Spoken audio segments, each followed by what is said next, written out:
તલાળા તાલુકા પંચાયતમાં ભાજપની સત્તા। તલાળામાં ભાજપના વિમલ વાડોદરિયા બન્યા પ્રમુખ। તલાળા તાલુકા પંચાયતની 18માંથી 9 બેઠક પર ભાજપની જીત થઈ હતી।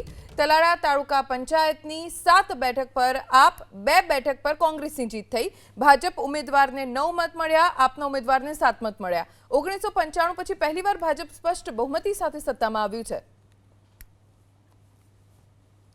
18 બેઠકવાળી તલાળા તાલુકા પંચાયત જ્યાં ભાજપના પ્રમુખ બન્યા છે।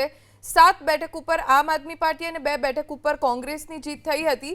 ભાજપના ઉમેદવારને 9 મત મળ્યા છે, જ્યારે આમ આદમી પાર્ટીના ઉમેદવારને 7 મત મળ્યા છે। એ સાથે જ પહેલીવાર 1995 પછી ભારતીય જનતા પાર્ટી સ્પષ્ટ બહુમતી સાથે તલાળા તાલુકા પંચાયતમાં સત્તામાં આવી છે।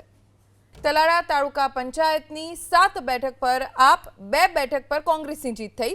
ભાજપ ઉમેદવારને 9 મત મળ્યા, આપના ઉમેદવારને 7 મત મળ્યા। 1995 પછી પહેલીવાર ભાજપ સ્પષ્ટ બહુમતી સાથે સત્તામાં આવ્યું છે।